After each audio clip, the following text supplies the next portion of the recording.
அதிமுக 4 தொகுதியில் ராஜினாமா பண்ணியிருக்காங்க. எதுக்குங்க? நம்ம வரிப்பணம் தானே. எதுக்காக ராஜினாமா பண்ணியிருக்காங்க?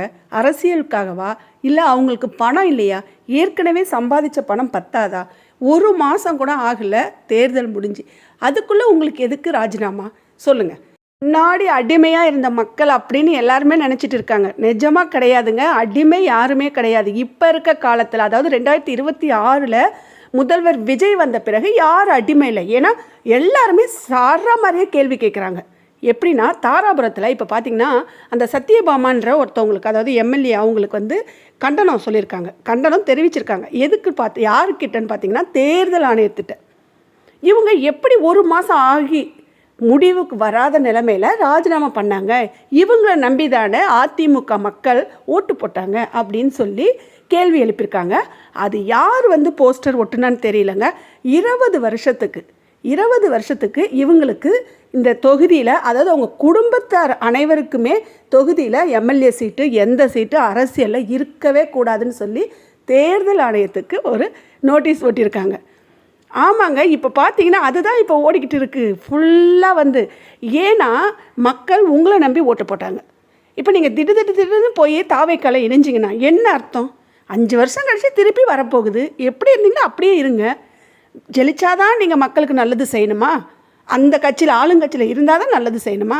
ஏன் ஆளுங்கட்சியில் இல்லாத போது எதிர்கட்சியாக இருந்து உங்கள் மக்களுக்கு உங்களை நம்பி ஓட்டு போட்டாங்க இல்லையா, அவங்களுக்கு நல்லது செய்யுங்க. நீங்கள் திடுதிப்புன்னு இப்போ போய் தாவேக்கால சேர்ந்ததுனால மக்கள் ரொம்ப விழிச்சிக்கிட்டாங்கங்க. உண்மையிலே விழிச்சிக்கிட்டாங்க. முன்னாடி இருந்த மாதிரி மக்களை ஏமாற்றவே முடியாது. கேட்குறாங்க பாருங்கள். 4 தொகுதியிலையுமே இப்போ எம்எல்ஏ யாருமே இல்லை, அப்படியே காலியாக இருக்குது. அதுக்கு யார் செலவு பண்ணுறது? நம்ம பணம். கேட்டிருக்காங்களா? யாரோ ஒருத்தவங்க கேட்டாங்கல்ல. எல்லாருடைய மனசுலேயும் இருக்க கேள்வியை இப்போ ஒருத்தர் கேட்டுட்டாங்க. இப்போ எல்லாருமே இதை பற்றி பேசுவாங்க. உடனே இன்னும் அவசரம் உங்களுக்கு? அப்படி என்ன ஆசை? பதவி ஆசை, பண ஆசை போதாதா? ஏற்கனவே அதிமுக சுக்கா உடஞ்சிடுச்சு. இங்கேருந்து 25 பேர் போகிறது, அங்கேருந்து ஒரு 4 பேர் வர்றது, அடுத்தது 4 பேர் ராஜினாமா பண்ணுறது. அதாவது அந்த நம்ம ரெட்டலை சின்னத்தில் நின்று ஜெயிச்சோம்னா உடனே இன்னொரு கட்சிக்கு போக முடியாது, சட்டத்தில் இடம் இல்லை அப்படின்னு சொல்கிறாங்க. அதாவது கட்சி தாவுறாங்க இல்லையா, அந்த மாதிரி சின்னத்தில் இருந்து ஜெயிச்ச பிறகு கட்சி தாவி போகக்கூடாதான். அதனால் எவ்வளோ ஒரு அப்படியே பிரில்லியண்ட்டாக, அறிவாக ராஜினாமா பண்ணிட்டாங்க. ஏன்னா ராஜினாமா பண்ணலாமா, அதுக்கு அவங்களுக்கு உரிமை இருக்குது. கரெக்டு தாங்க, எல்லாமே கரெக்டு தான். உங்களை நம்பி ஓட்டு போட்டாங்கல்ல. இப்போ நீங்கள் எந்த கட்சிக்காக நிற்பீங்க? இப்போ அந்த 4 தொகுதியில் இப்போ அதிமுகவாக நிற்பாங்களா, இல்லை டிவிகே அந்த கட்சிக்காக நிற்பாங்களா? டிவிகேவுக்கு எப்படி நின்னா, உங்களை நம்பி போட்டாங்களே ஓட்டு, திருப்பி எல்லா மக்களுமே மாறிடணுமா? டிவிகேவை பிடிக்கும், முதலமைச்சரையும் நம்மளுக்கு பிடிக்கும், அதெல்லாம் நான் கேள்வி கேட்கல. 4 தொகுதியில் இப்போ ராஜினாமா பண்ண பிறகு டிவிகேவில் நிற்பீங்களா, அதிமுகவில் நிற்பீங்களா? இதுதான் என்னுடைய கேள்வி. அப்போ எல்லா மக்களுமே, அதாவது உங்களுக்கு 50,000 60,000 ஓட்டு போட்ட மக்கள் எல்லாருமே உங்கள் ஒருத்தருக்காக டிவிகேவில் நின்னீங்கன்னா போடணுமா ஓட்டு உங்களுக்கு? நீங்கள் ஜெயிப்பீங்களா? தெரியலங்க, கேள்விதான். 1000 கோடி செலவாகுதுன்னு சொல்கிறாங்க. ஒரு 1000 ரூபாய்க்கு எத்தனை சைபர் தெரியாதவங்கள்லாம் நம்ம மக்கள் இருக்காங்க. ஆனால் அந்த மக்கள் எல்லாருமே இப்போ பார்த்திங்கன்னா 1000 கோடி செலவாகுது. நீங்கள் எப்படி ராஜினாமா பண்ணீங்க? சரிங்க, இப்போ அதிமுகவில் இருக்கிற அண்ணன் இபிஎஸ் அண்ணன் இருக்கார் இல்லையா, அவங்க கூட இருக்காங்கல்ல, ஒரு 20 பேர் 24 பேர் பிரிஞ்சாங்க இல்லையா, அவங்க எல்லாருமே ராஜினாமா பண்ணிட்டா எல்லாத்துக்குமே தேர்தல் ஆணையம் தேர்தல் வைக்கணும்னா எவ்வளோ செலவாகும்? எவ்வளோ கஷ்டங்க சொல்லுங்கள். ஏது எப்படியாங்க? 1000 ரூபாய்க்கு எத்தனை சைபர்னு தெரியாத மக்கள் கூட இப்போ ரொம்ப கண்ணு மொழியை அப்படியே முழிச்சிக்கிட்டு பார்க்குறாங்க. கண்ணு மொழி இருக்கு இல்லையா, நல்லா அப்படியே முட்டை கண்ணு மாதிரி முழிச்சிக்கிட்டு பார்க்குறாங்க, கேள்வி கேட்குறாங்க. ரொம்ப ஆச்சரியமாக இருக்குது, ரொம்ப சந்தோஷமாக இருக்குது. நம்ம மக்களை நினைக்கும் போது நம்ம தமிழ்நாடா இப்படி பரவாயில்ல, கேள்வி கேட்குறோம் பாருங்கள். ஏற்கனவே இந்த 2 ஆட்சி, அதாவது அதிமுக திமுகவில் யாரும் அந்த அளவுக்கு மக்கள் எகுத்து பேச மாட்டாங்க. ஏன் எகுத்து பேச மாட்டாங்கன்னா பயம். பெரிய கட்சி பயம். இவங்க இன்றைக்கி தான் வந்திருக்காங்க, புதுசாக செய்வாங்க அப்படின்ற ஒரு பயம் இல்லைன்றதை விட மரியாதை. எங்களுக்கு உரிமை இருக்குது, நாங்கள் வரி பணம் கட்டுறோம், நாங்கள் இந்த நாட்டோட மக்கள், நாங்கள் ஓட்டு போட்டிருக்கோம். கேட்கறதுக்கு உரிமை இருக்குன்னு சொல்லி இன்றைக்கி 4 எம்எல்ஏக்கு ராஜினாமா பண்ணாங்களா, அவங்களுக்கு சரமாரியாக வந்து மக்கள் கேள்வி கேட்டிருக்காங்க. சோஷியல் மீடியா பார்த்திங்கன்னா இந்த பேச்சு தாங்க ஓடிக்கிட்டே இருக்குது. ஆமாங்க, போஸ்டர் ஒட்டியிருக்காங்க. 20 வருஷத்துக்கு இவங்களுக்கு எந்த ஒரு அரசியலில் எந்த ஒரு பதவியும் குடும்பத்தையும் சேர்த்து கொடுத்துருக்காங்க பாருங்கள். மக்கள் கரெக்டாக கேட்டிருக்காங்கல்ல. அப்போ எல்லாருமே ஒரு மாதம் கழித்து ஒரு மாதம் கழித்து எல்லாருமே ராஜினாமா பண்ணிட்டு போனால் தமிழ்நாட்டில் திருப்பி எலெக்ஷன் வைப்பாங்களா? முதல்ல அதுக்கு ஒரு சட்டம் கொண்டுட்டு வரணுங்க. இந்த ராஜினாமா பண்ணுறது அவங்களோட தனிப்பட்ட விருப்பம். அதெல்லாம் நம்ம கேட்கல. ஆனாலும் நம்ம வந்து இன்றைக்கி ஆளுங்கட்சியோட போயிடலான்னு தானே நீங்கள் 4 பேரும் போனீங்க. இபிஎஸ் அப்படியே கைட்டி விட்டுட்டு நீங்கள் பாட்டுக்கு போயிட்டீங்க. உங்கள் கூட தானே இருந்தாங்க. ரெட்டலை சின்னத்துக்காக மட்டும்தாங்க உங்களுக்கு ஓட்டு போட்டாங்க. நீங்கள் டிவிகேவுக்கு போனீங்கன்னா அவங்க உங்களுக்கு ஓட்டு போடுவாங்களான்றது கேள்விக்குறி தான்.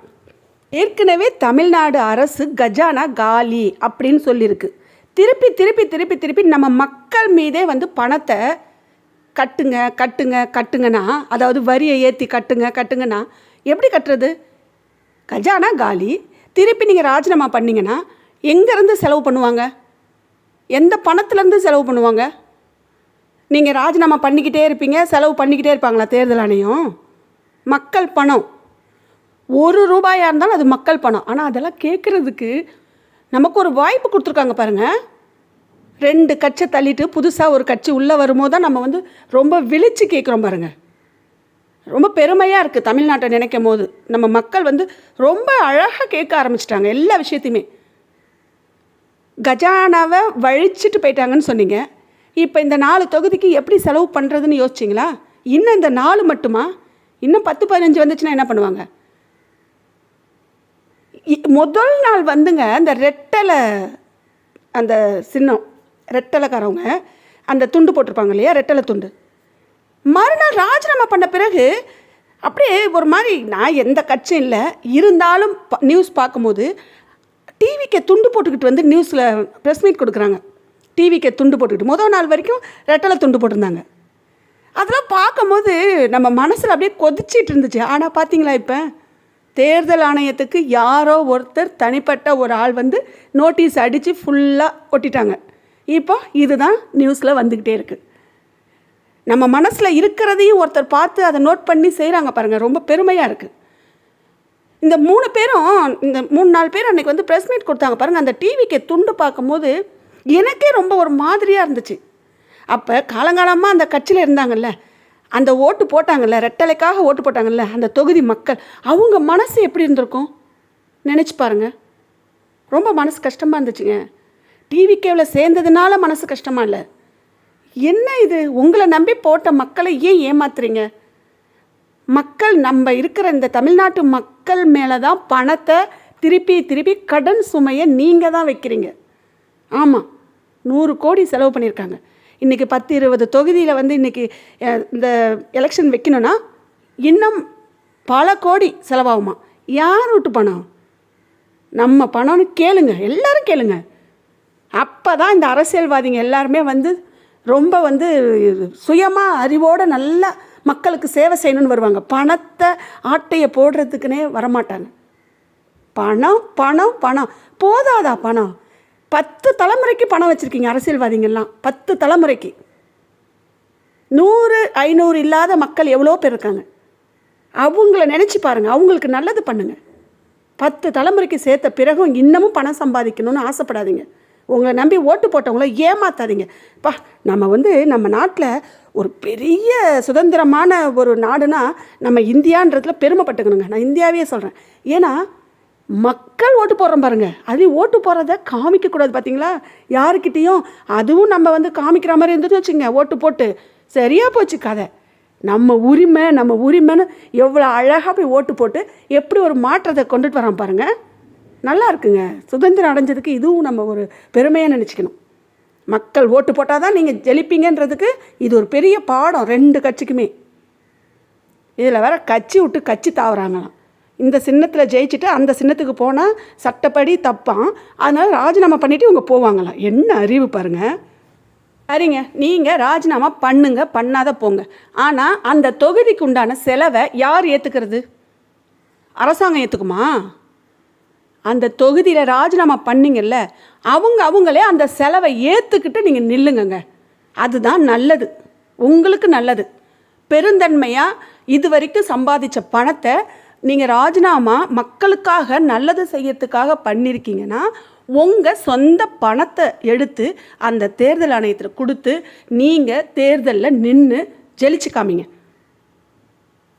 அதை மாதிரி நீங்கள் செஞ்சீங்கன்னா உங்களுக்கு இன்னும் நல்ல பேருங்க, நல்ல பேர்.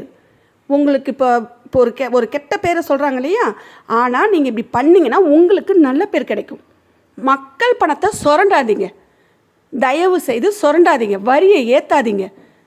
வரி கட்டுறவங்களுக்கு தான் தெரியும் வலியும் வேதனையும். ராஜினாமா பண்ண தொகுதியில் மக்கள்கிட்ட போய் ஒரு சிலர் வந்து கேட்குறாங்க, ஏங்க இப்படிலாம் பண்ணுறாங்க, கரெக்டாக என்ன அப்படின்னு கேட்கும்போது மக்களுமே கரெக்டாக தாங்க பதில் சொல்கிறாங்க. ஒரு மாதமே ஆகலை, உங்களை நம்பி தானே ஓட்டு போட்டோம், நீங்கள் எப்படி வந்து இப்படி பண்ணீங்க அப்படின்னு கேட்குறாங்க. கட்சி விட்டு கட்சி தாவுனா சட்டப்படி தப்பு. ஒரே பேப்பரில் ராஜினாமா முடிஞ்சிருச்சா? எங்கெங்கேருந்து வந்து உங்களுக்கு ஓட்டு போட்டாங்கல்ல.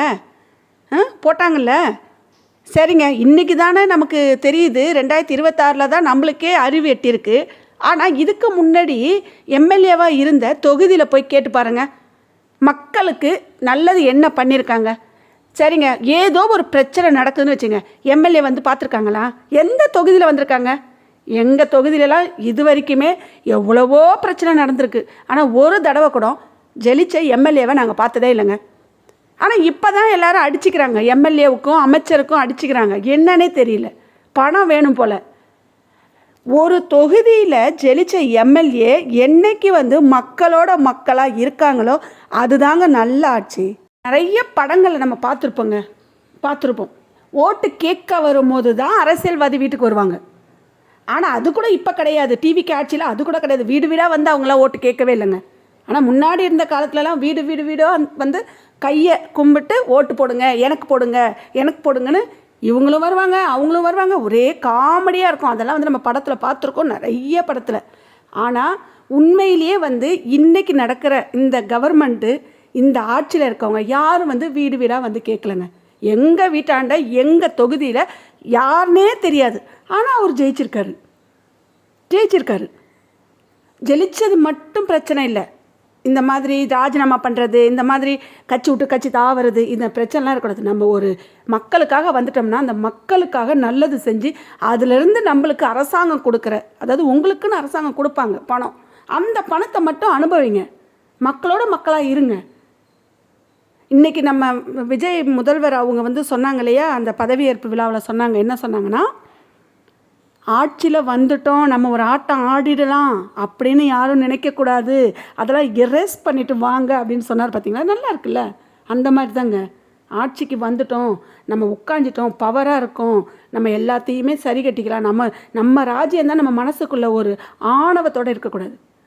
இப்போ பார்த்தீங்கன்னா அதிமுகவில் போட்டவங்க, அதாவது ஓட்டு போட்டவங்களெல்லாம் மறந்துட்டீங்க. உங்கள் ஒருத்தருக்காக நீங்கள் வந்து ராஜினாமா பண்ணிவிட்டு, உங்கள் குடும்பத்துக்காக நல்லது வேணுன்றதுக்காக நீங்கள் ராஜினாமா பண்ணிவிட்டு போயிட்டீங்க அந்த பக்கம். தப்பு தாங்க. ஆனால் நீங்கள் இனி அந்த இடத்துல, அதாவது அந்த தொகுதியில் நின்று வெற்றி பெறுவீங்களா பெறமாட்டிங்களான்றது தெரியாது. அது மக்கள் கையில் இருக்குது. ஏன்னா மக்கள் ஓட்டு உங்களுக்கு போடுவாங்களான்றதையும் நீங்கள் அப்படியே ரொம்ப கண்ணும் கருத்துமாக விவரித்து விழித்து பார்த்து நீங்கள் செய்யுங்க. ஏன்னா நான் அந்த தொகுதி கிடையாது, அந்த தொகுதி மக்கள் என்ன மனநிலைமையில் இருக்காங்கன்றது உங்களுக்கு தெரியும். ஏன்னா இன்றைக்கி இருக்க காலகட்டத்தில் ஃபோனை எடுத்தாலே போதுங்க, எல்லா விஷயமே வந்துடுது. அதனால் நீங்கள் ஃபோனை பாருங்கள். எல்லோரும் சொல்கிறாங்க இல்லையா, இந்த ஆட்சி வந்து இன்ஸ்டாகிராம் ஆட்சி சொல்கிறாங்க இல்லையா, ஃபோனை பாருங்கள். உங்களுக்கு எதிர்ப்பு இருக்கா இல்லை வரவேற்கிறாங்களான்றதை பார்த்து செய்யுங்க. இப்போ நீங்கள் ராஜினாமா பண்ணிட்டு போயிட்டு உள்ளதும் போணுச்சு என்னமோ ஒரு பழமொழி சொல்லுவாங்க, அது எனக்கு சொல்ல தெரியலைங்க, அந்த மாதிரி ஆகிடாதீங்க. பார்த்து செய்யுங்க. நீங்களும் நல்லா இருக்கணும், மக்களும் நல்லா இருக்கணும், எல்லாருமே நல்லா இருக்கணும். தான் மட்டும் நல்லா இருக்கணும், சுயநலமாக இருக்கக்கூடாது. உங்களை நம்பி இவ்வளோ பெரிய பொறுப்பு கொடுக்குறாங்க, எல்லாருக்கும் கொடுத்துட்றாங்களாங்க இந்த பொறுப்பை. உங்களுக்கு செல்வாக்கு இருக்குன்றதுனால தானேங்க அந்த பொறுப்பு கொடுக்குறாங்க. இத்தனை காலமாக வரீங்கல்ல, காலங்காலமாக அந்த ரெட்டலை கச்சை இப்படி போட்டு சுக்கு சுக்காக உடச்சிட்டிங்க. மனசே வேதனையாக இருக்குங்க, புது அரசாங்கம் வந்தது இல்லையா? இப்போ அது வந்த அன்னையிலேருந்து இன்னை வரைக்குமே புதுசாக வந்து விஷயங்கள் வருதுங்க. புதுசாக வருது. ஒரு நாளுமே வந்து ரொம்ப பெரிய பெரிய பெரிய புதுசான விஷயங்களை நம்ம வந்து பார்த்துட்ருக்கோம். உண்மைதாங்க. ஏன்னா இந்த கட்சியிலேருந்து அந்த கட்சிக்கு, அந்த கட்சி இந்த கட்சிக்கு, இதுதான் வந்து இப்போதைக்கு ஒரு 18-20 நாளாக ஓடிக்கிட்டு இருக்குது. இன்னும் நம்ம நாட்டுக்கு தேவையான விஷயம் எவ்வளவோ இருக்குது. நாட்டுக்கு தேவையான விஷயம் எவ்வளவோ இருக்குது. ஆனால் அதை பற்றி யாருமே எதுவுமே பேச மாட்டாங்க. இன்ஸ்டாகிராமில் வந்து இவங்க வந்து ஆட்சியை பிடிச்சிட்டாங்க. இன்ஸ்டாகிராமாக இருக்கட்டும், ஃபேஸ்புக்காக இருக்கட்டும், யூடியூபாக இருக்கட்டும், எது வேணாலும் இருக்கட்டுங்க. மக்கள் வந்து மாற்றத்தை விரும்பினாங்க. அவங்களுக்காக ஓட்டு போட்டாங்க. ஆனால் இருக்கிறவங்க இருங்க அதே கட்சியில் நம்ம சொல்ல முடியாது. அது அவங்கவுங்க தனிப்பட்ட விஷயம். ஆனாலுமே ஒரே மாதத்தில் இந்த கட்சியிலேருந்து அந்த கட்சிக்கு போகிறதுன்றது வந்து ரொம்ப மனசு கஷ்டமாக இருக்கும். அந்த மக்களுக்கு, அந்த தொகுதி மக்களுக்கு கஷ்டமாக இருக்கும். ஏன்னா நம்ம இவங்களுக்கு தானே போட்டோம், இப்போ இவங்க டக்குன்னு அங்கே போயிட்டாங்கன்னு சொல்லிட்டு அவங்களுக்கு தான் கஷ்டமாக இருக்கும். ஆனால் வந்து அவங்க வந்து ப்ரெஸ் மீட்லலாம் என்ன சொல்கிறாங்கன்னா, இந்த ராஜினாமா பண்ணுற எம்எல்ஏக்கள் எல்லாம் என்ன சொல்கிறாங்கன்னா, நாங்கள் மக்கள்கிட்ட பேசிப்போம், மக்கள் புரிஞ்சுப்பாங்க அப்படின்னு சொல்கிறாங்க. பரவாயில்ல, வாழ்த்துக்கள் தான். ரொம்ப பெரிய வாழ்த்து சொல்லி. உண்மையிலேயே வந்து அவங்கவுங்க விருப்பப்படி எந்தெந்த தொகுதியில் நின்னாங்களோ அந்தந்த தொகுதியிலே எம்எல்ஏவாக இன்றைக்கி வந்து ஜெயித்தவங்க திருப்பி வேறு கட்சியில் நின்று நீங்கள் ஜெயிப்பீங்களான்றது ரொம்ப பெரிய ஒரு கேள்விக்குறியான விஷயந்தாங்க. உண்மையிலே சொல்லணும்னா மக்கள் வந்து மாறினாலும் மாறலாம். ஏன்னா அவங்க மனநிலைமை எப்படி நம்மளுக்கு தெரியாது. இப்போ இருக்கிறது வந்து நடந்துகிட்ருக்கிறது வந்து விஷயங்கள்லாம் பார்க்கும்போது மக்கள் ரொம்ப தெளிவாக இருக்காங்க. கண்ணு மொழி விழிச்சிக்கிட்டு இருக்காங்க. எது சொன்னாலுமே ரொம்ப தைரியமாக பேசுகிறாங்க. என்ன விஷயம் நடந்தாலுமே தைரியமாக வந்து பேசுகிறாங்க. முன்னாடி இருந்த ஆட்சிலாம் அந்த மாதிரி தைரியமெல்லாம் யாருமே பேச மாட்டாங்க, பயப்படுவாங்க. ஆனால் இப்போ பயப்படலை, கேட்குறாங்க. அதெல்லாம் ரொம்ப பெரிய பாராட்ட வேண்டிய விஷயந்தான் இப்போ இருக்க ஆட்சியில். ஏன்னா எல்லாருமே நீங்கள் கேளுங்க, வெளிப்படையாக இருங்கன்னு சொல்லி தான் முதல்வர் விஜய் அவர்கள் வந்து சொல்லியிருக்காங்க. வெளிப்படையான ஆட்சி வேணும்னு. உண்மையிலேயே வெளிப்படையாக தான் இருக்கு. யாரெல்லாம் நீங்கள் முன்னாடி ஆட்சி நடந்துச்சு இல்லையா, அந்த ஆட்சிக்கெலாம் பயந்துருக்கீங்க? உண்மையிலே நாங்கள்லாம் பயந்து தாங்க இருந்தோம். நம்ம கேள்வி கேட்கணும்னு நினச்சா கூட கேட்க முடியாது. ஏன் நம்ம ஊரில் வந்து தண்ணி ஒழுங்காக வரலை, குப்பையே எப்படி கொட்டி கிடக்கு, ஏன் அந்த பாதாள சாக்கடைலாம் போட்டாங்கல்ல, அந்த விஷயங்கள்லாம் வந்து ரொம்ப பணம்லாம் வாங்கிப்பாங்க, அந்த கமிஷன்லாம் நிறைய வாங்குவாங்க. அப்போ கூட நம்மளுக்கு வாய் வரும் கேட்கறதுக்கு. ஆனால் வந்து கேட்க முடியாது. அப்படிலாம் வந்து போன ஆட்சியிலலாம் இருந்திருக்கு. ஆனால் இந்த ஆட்சி எப்படின்னு தெரியல. ஏன்னா இப்போ இருக்க பிரச்சனை வந்து எம்எல்ஏ அங்கே இங்கேயும் வந்து மாறிக்கிட்டு இருக்காங்க. அதுதான் இப்போ ஓடிக்கிட்டு இருக்குது. இன்னும் நம்ம வந்து கிராமங்கள்லேயும் ஆகட்டும், நகர்ப்புறங்கள்லேயும் ஆகட்டும், இந்த குப்பை கொட்டுறது, தண்ணி வருதா, அந்த மாதிரி பிரச்சனை எதுவும் காணும். பாதாள சாக்கடை விஷயம் எதையும் காணும். அதெல்லாம் வரும்போது தெரியும் விஷயம் என்ன நடக்குது அப்படின்னு. யார் எப்படியோங்க, நமக்கு என்னங்க இருக்குதுன்னு சொல்லிட்டு நம்ம எல்லாருமே போக முடியாதுங்க. அது மாதிரி போயிட்டா எல்லாருமே வந்து நம்ம கஷ்டத்தெல்லாம் சொல்ல முடியாது. யாராவது ஒருத்தவங்க நம்ம கேட்டால் தான் கேட்குறவங்க, அதாவது கேட்கணும்னு மனசில் இருக்கும், அவங்களுக்காவது தெரியும். இப்போ நம்ம பேசியிருக்கிறது வந்து என்னென்னா, நம்ம மனசில் இருக்க மாதிரி இன்னொருத்தர் சொல்லியிருக்காங்க பாருங்கள். தேர்தல் ஆணையத்துக்கு எவ்வளோ அழகாக ஒரு நோட்டீஸ் ஒட்டியிருக்காங்க பாருங்கள். 20 வருஷத்துக்கு, முதல்ல சொன்ன மாதிரி 20 வருஷத்துக்கு இவங்களுக்கு எந்த ஒரு இதுவுமே கொடுக்கக்கூடாது, பதவி கொடுக்கக்கூடாது சொல்லியிருக்காங்க. அதெல்லாம் சட்டத்தில் இடம் இருக்காதுங்க. இருந்தாலும் மக்கள் விழிச்சிக்கிட்டு இந்த மாதிரி விஷயங்களை சோஷியல் மீடியாவில் பரப்புகிறாங்க. பரப்பும் போது தீயா பரவிடும், ரொம்ப கஷ்டம். அதனால் சொல்கிறேன், பார்த்து செய்யுங்க. இங்கே இருந்துட்டு அங்கே போனால் அங்கே நல்லது நடக்கும்னு நீங்கள் நினைக்கலாம். நடக்கலைன்னா என்ன பண்ண முடியும்? மக்கள் உங்களை வேணான்னு சொன்னால் என்ன பண்ண முடியும்? எவ்வளோ நாள் இருந்திருக்கீங்க, எவ்வளோ வருஷம் இருந்திருக்கீங்க. அதை விட்டுட்டு எப்படி மனசார போகிறீங்கன்னா, படத்தாசையும் இருக்கலாம், பதவி ஆசையும் இருக்கலாம், மக்களுக்கு நல்லது செய்யணும் அப்படின்ற ஒரு ஆசையும் இருக்கலாம், எல்லாமே இருக்கலாம். இது நம்ம வந்து தனிப்பட்ட முறையில் எதையும் சொல்ல முடியாதுங்க. அது அவங்க விஷயம். இது மக்கள் வந்து இந்த மாதிரி தேர்தல் ஆணையத்துக்கு நோட்டீஸ் ஒட்டியிருக்காங்க. ஆனால் யார் ஒட்டினாங்க யார் ஒட்டலை அப்படின்றதெல்லாம் தெரியலன்னு சொல்கிறதெல்லாம் சும்மாங்க. இன்றைக்கி நடக்கிற விஷயம் ஒருத்தவங்க பண்ணுறாங்கன்னா அது இவங்க அவங்கன்னு எப்படி தெரியாமல் இருக்கும்? எல்லாருக்கும் தெரியும் யார் ஓட்டியிருக்காங்க அப்படின்றது. எல்லாருக்கும் எல்லாமே தெரியும். ஏன்னா அந்த ஊரை சார்ந்து அந்த ஊரில் இந்த மாதிரி நோட்டீஸ் ஃபுல்லாக ஒட்டி அது சோஷியல் மீடியா ஃபுல்லாக பரவிடுச்சு. ஒரு தடவை இந்த சோஷியல் மீடியாவில் ஒரு விஷயம் வந்துச்சுன்னா அதை அழைக்கவே முடியாதுங்க. அது எப்போவுமே என்றைக்குமே இருக்கும். அதுவும் நியூஸில் வந்துடுச்சுன்னா கதை முடிஞ்சுது. பார்த்து செய்யுங்க, அவ்வளோதான். இந்த கட்சியில் வேணாலும் இருங்க, மக்களுக்கு நல்லதை பண்ணுங்க. இனி இருக்க காலங்கள்லையாவது மக்களுக்கு நல்லதை பண்ணுங்கள். மக்கள் உங்களை நம்பி ஓட்டு போட்டுட்டாங்க. ஒரு சின்ன தெருவில் பிரச்சனையாக இருந்தால் கூட நம்ம என்ன தெரியுமா சொல்லுவோம்? ஐயோ அந்த கட்சிக்காரங்கிட்ட போய் சொல்லுங்கள் சரியாயிடும் அப்படின்னு சொல்லுவோம். அந்த நம்பிக்கையை காப்பாற்றுங்க. எந்த கட்சியில் வேணாலும் இருங்க, மக்களுக்கு நல்லதை பண்ணுங்க. பணமும் போதும், பதவி இதுக்கு மேலே பெருசாக வந்துச்சுன்னா பதவியில் இருந்து இன்னும் மக்களுக்கு நல்லதை பண்ணுங்கள்.